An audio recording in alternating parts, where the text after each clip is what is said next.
Killer Joe by Tracy Letts, it was a great script. I think that when the company read this piece as a whole, the way that we select plays is we have a company of about 20 different people. They're actors, technicians, designers, directors, and when we all read the script and really liked it a lot. It is a difficult piece, a challenging piece for us because it breaks some boundaries that we as the theater company haven't done yet.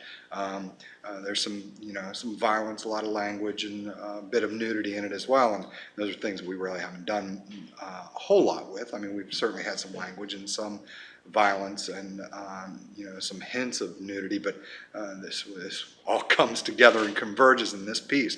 The Smiths, Ansel and Charla's case, they are totally trashy, back seats of cars, phone sex, photo booth, blowjobs. So this comes off the heels of a piece, a production of Macbeth that was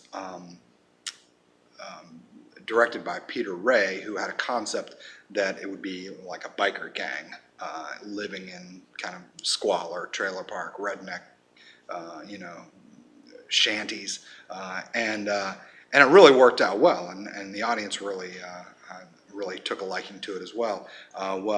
Julie Herber and myself played Macbeth and Lady Macbeth in this trailer park setting, and here we are, 3 months later, playing husband and wife in a different trailer park setting. Well, Tad and I, this is a fun season for us, having the opportunity to play these characters who have these relationships. And our last go around with Macbeth, I think, in my mind, totally Ansel and Charla are completely different from Macbeth and Lady Macbeth's relationship. There's a lot of passion in that character, a lot of mutual respect, I think, that the two characters had for each other, a sense of working together, at least in the beginning of the play, to reach their outcome. And with Ansel and Charla, there's, even though they do have a history and a bond between them from their past, I think they're really working in two different worlds. Charla's very much concerned with herself, as opposed to, I think, Lady Macbeth, even though she was self-driven, she was also doing it for her husband. Charla's totally selfish and self-absorbed in what she needs and what she wants out of life. So in that respect, approaching the characters completely different.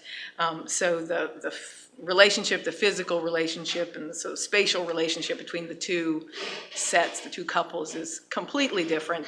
I like to say that the Macbeth was the exterior version of the trailer, and this was the interior version of the trailer. So it's fun. It's fun having the totally different back and forth between the two characters in the two separate stories. The way that Tad and I have to relate to each other in this play with this relationship and the way that we related to ourselves in Macbeth, it's just really nice and interesting exploring both of those in these crazy worlds we're in.